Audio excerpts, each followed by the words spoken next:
Duskmourn is based on horror. The problem is the horror isn't just with what's inside this set. In today's video, we are going to discuss some of the pricing structure going on with this particular product. We'll take a look at some of the leaks going on, and we'll talk about what Wizards of the Coast is doing to cause some misdirection.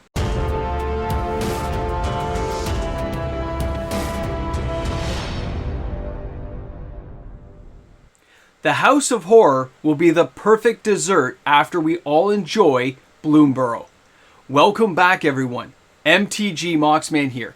Thanks again for hanging out with me on my channel today. And a reminder, guys, if you enjoy the Moxman, if you enjoy my content, like and subscribe to the channel. Turn on your notification bell as I do put out new content every single day.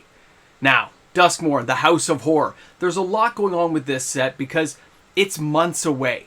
We've got Assassin's Creed only a couple of weeks. We got Bloomburrow about a month away, and Duskmourn's even further than that. But already players are starting to salivate at all these sets. The hype train, the FOMO miss out that players get when these kind of things get shown is truly awesome because unlike Bloomburrow, Duskmourn has something going for it that we haven't seen for a while, and that is the idea that we may get a true horror set. Something that is creepy and scary, original Alien style. The real unknown coming out to get you. It all depends on how they play it up, but the artwork up to date looks pretty good. These spoilers are something I want to share with you and go over in detail. I realize you probably watched these spoilers already on a whole bunch of different YouTube channels, but I've got to cover them anyway because there's stuff I want to talk about as we go through the video. And then, of course, near the end, after I've done the spoilers and stuff, we've got some stuff to talk about with pricing and what Wizards of the Coast is actually doing with all these sets. So let's take a look at the cards. Let's get into the spoilers because they are pretty awesome to look at, and there's a lot going on. So the first card I think we really need to cover here is going to be the Overlord of the Haunt Woods. Now, this card's artwork and stuff is something we need to discuss, as well as what this card's going to do. So when we take a closer look here at this card, you can see it is a 2 green, 3 generic. Now that's interesting because it's a higher casting cost, which definitely puts it in the realm of standard cards, but it doesn't mean it's going to be excluded from things like Commander because there's more going on with this card than just a casting cost and a power and toughness level. Most cards nowadays have a lot more to offer.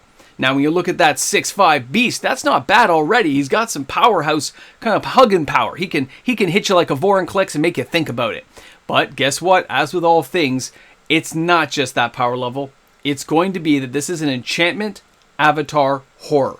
Now, Impending 4 for 2 green and 1 generic is obviously referencing the new game mechanic they're going to introduce. That makes sense with new sets. It also says whenever Overlord of the Hauntwoods enters or attacks, create a tapped colorless land token named Everywhere that is every basic land type. This is interesting, guys, a way of pumping out land. There's a lot going on with this card that players are going to find exceptional value out of it. Now, when you're looking at the artwork, I'll be honest, it kind of reminds me of something I would have seen in like way back in the day, like a Nightmare Before Christmas. Now, I'll be honest, the Nightmare Before Christmas reference aside, it does look like pretty interesting artwork. It looks kind of anime-ish. I don't mind the look of the artwork. It doesn't look nearly as scary enough for me. I need something like Pan's Labyrinth type stuff, like Del Toro type stuff to really get me going. But I look at it, I'm looking at you guys, and I'm saying, not bad. Not bad. A story aside, nothing we know about it yet. Looking at the card, the creature type, the power, I think there's something here players are going to appreciate. It fits into multiple formats. It's going to see play for sure. So this is a pretty good card, and it does seem to fall in line with some of the leaks we've seen from Bloomburrow. Like that card power level seems to fit in kind of in sync with what we've seen. So I like that, okay? Let's take a look at the next one. Now here we have the Enduring Tenacity. Here's where things get a little bit weird for me, okay? I'm looking at this card, looking at the artwork, 2 black mana, 2 generic, we'll get there, but I'm looking at this and saying, I'm not that impressed, okay? When I'm looking at that casting cost, and I'm looking at the backdrop of the imagery, I want to see more. I want to see something that's going to blow my mind, and this really doesn't do it for me. And what I mean is, as you take a closer look at the card, you can see it's a 4/3 creature for 4. Okay, so it better have some pretty amazing secondary abilities compared to what we see nowadays to make this thing really want to sing, hum, and make you want to buy the card and make you desire it. Okay, now I know this wasn't the intended leak that Wizards would have liked. As an enchantment creature, Snake Glimmer, again, their new creature type, it says whenever you gain life, target opponent loses that much life. That's a pretty good ability, we all know that. Whenever Enduring Tenacity dies, if it was a creature, return it to the battlefield under its owner's control. It's an enchantment. That is where things get, this is where things get saucy, okay? This is where things get a little bit better. Enduring Tenacity has a lot more going for it than on first appearance. It's not just a creature enchantment, it's an enchantment after it dies. This thing is going to see play. This card is going to hold value, and I don't like the artwork. I can understand the game mechanics, and I can love what this card is going to do for decks I'm going to build with it. I can see how it will fit into a whole litany of standard as well as commander decks. This thing is going to have legs, even though a snake doesn't, right? But I look at the artwork, and I'm telling you now, it doesn't appeal to me. It doesn't seem creepy or scary at all. It looks like something out of Pokemon, which seems to follow that whole thing they've been following with what we saw in Outlaws of Thunder Junction, right? The little cute teddy bear looking with sharp teeth, claws, Lilo and Stitch looking. Yeah, you guys get where this is going. So the point is, and I went off topic and I apologize, I'm looking at that card on the screen you're all looking at right now, and Enduring Tenacity is an amazing card. I love it. I do not like that artwork, and I hope there's alternate versions that get a much scarier look to it, because I can't buy into this. And when we get to the next section here, it's going to kind of give you a whole overview of what we've been seeing from these spoilers and how the Moxman feels about it. Now, our next imagery has a lot more going for it that appeals to the Moxman. This looks terrifying. This reminds me of some warped version of Monsters, Inc., with the main bad guy, you know, the kind of like weird salamander, slimy looking thing that's been mutated beyond belief. This looks like something I would see in Fallout. I don't know if this is a goblin, a horror, a monster, or some mix of everything. That's what I'm talking about. I love the idea that this is straight out of a Nightmare graveyard type thing. You can see the furnaces, the spikes look like it's part of a fence. As well, it looks like it just came out of some kid's nightmare from 2024, because kids aren't, you know, they're not affected by as much anymore. So this kind of card really gets me going, but I want to share the last couple really don't do anything for me. Now, I'm sure many of you are aware, without knowing the story, we don't know the context in which these next images are being shown to us, but you can kind of surmise that there's got to be something going on that makes these cutesy animals from Pokemon appear here inside of Duskmourn. And I mean, I can appreciate the artist's take on things, but it doesn't seem very horrific, does it? It looks like it's Casper the Friendly Ghost stuffed into the back of Duskmourn, and again, without knowing the story, we know there could be a reason for it, but now let's get on to other things going on. I have to admit, after seeing those spoilers, and what I thought was going to happen with Duskmourn, I am looking forward to seeing more cards from this set. My anticipation is building, and I like that. I like the idea. I mean, I always thought the set was going to be pretty good, but now I think it might be really good, and it's going to fit well into Standard, with cards that are going to fit into Commander, and that gets the Moxman excited. But before we leave Duskmourn, before we back out and I talk about the last part of the video about some shady stuff Wizards might be doing, let's talk about the pricing for Duskmourn, because I now have photo confirmation from about 14 different people sending me emails, and all of them show the prices have upticked. Collector boxes, bundle packs, everything's gone up $1 or $2. Okay, a collector box like $8 to $10. Everything's just gone up a couple of bucks.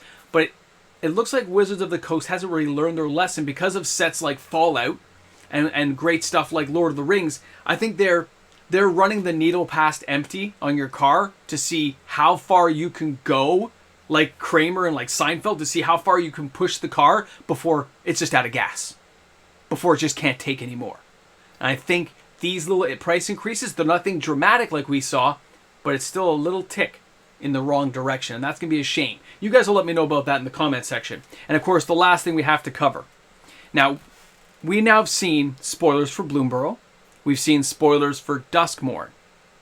And we haven't even seen Assassin's Creed drop yet. Oh, and let's not forget, we've also got Jumpstart 2025 coming down the pipeline. Now, it can look on the surface like this is all just random. And I'm wearing a tinfoil hat with no proof of anything, but hear me out. If you've got a set like Assassin's Creed, an IP that you want it to do well, but it looks like the audience is just not into it. It looks like the way the boosters and stuff are designed, it's not going to have the sales impact that you, as a company, wanted to have happen. And you may have made certain assurances to the company that, hey, we're going to do our best to market this product, but it's still not going well. And things still aren't selling the way you hoped they would. You've looked at distribution, you've gone to the LGSs, you've talked, you've seen the pre-orders, and you kind of know. Like when you know, you know. So what can you do? Well, let's be honest. We just saw Bloomberg leaks. We've seen Duskmorn. People are salivating. Their anticipation is huge. It's amazing, right? And we also now know we've got Jumpstart 2025 coming. People are talking, what is it, November, right? So we have a lot of stuff going on. And people are kind of forgetting about Assassin's Creed. It's almost as if the hype for Assassin's Creed is being drained. And it's kind of finding its new footing on these other sets that are up and coming.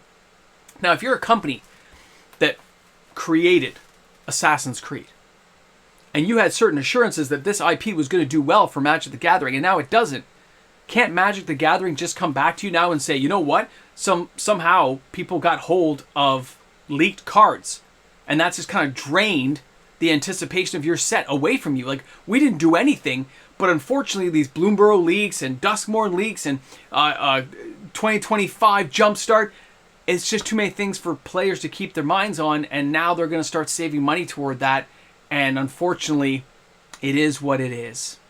And your product's just not going to sell as well, unfortunately. We'll do our best. We may even do a little price cut, and we'll see how things go. I'm just saying this stuff could happen. I'm not saying they did it. I don't have proof. Remember, tinfoil hat, spinning around, hip hip hooray. And before you know it, we move on to the next thing, and people forget Assassin's Creed even existed. I did talk about that, didn't I? Interesting. Either way, you guys let me know in the comments section. Let me know what you think is going on out there. How do you feel about Duskmorn? How do you feel about Bloomberg? Jumpstart 2025? And could Wizards of the Coast been that shady to do something like this? You guys let me know. I look forward to seeing you guys tomorrow for the Saturday edition of the Top 10 to talk about some crazy cards that made the list. Guys, have a great day today. I'll see you all tomorrow. Oh, what up, everybody? Welcome to the end of the video. At this point, you're taking a look at all the amazing patrons who support this channel, who help out each and every day. And if you're not a patron, you could be one of my YouTube membership members, helping support the channel and making sure daily uploaded content is made possible. So thanks again, everyone, for being part of the channel. I'll see you guys tomorrow with another video, and now I'm going to drink some coffee because I deserve it. Well, here we go again. Welcome back to the end of the video. You've made it past the curtain. You're here in the after party. This is the section that only some people know about. Some people got their passes on and they're allowed to come back here and hang out. It's not that anybody's stopping you from hanging out, except for most people don't watch the video this far to make it to the after party. Guys, this is the Ramble Jamble. I want you guys to take a moment and think about what I said at the end of that video. What are the odds that Wizards of the Coast would do something like this? It'd be pretty easy to do, wouldn't it? Wouldn't be hard to purposely misplace a couple cards with some really bad images and suck the life, or at least say the life has been sucked out of Assassin's Creed. The sales are really low for Assassin's Creed. I was going to cover it in a video. I still might, but I've got to just make sure all my ducks in a row, make sure I've got numbers in place to kind of put a name to a face on how bad the sales are, but it doesn't look good. Okay, it doesn't. And it doesn't mean the cards aren't good in the set. It just means people aren't willing to buy the boxes at those prices. That's what it comes down to. And if you need to deflect away from that and make sure you don't look like the bad company for doing something wrong, there's a great way of doing that, isn't that? Having something else take the place of it and say, look, this is what happened. Either way, I just think it's kind of spicy to say that it could happen. The tinfoil hat was on. I'm innocent until proven guilty. Guys, thanks a lot for hanging out. Now, if you're going to come to my live stream this weekend, there may be the potential to do something horrible to the Moxman because it's a long weekend, and I told you guys we did a long weekend. We do some more things that Mini Mox picks out. We'll see. Guys, have a great one. Ugh.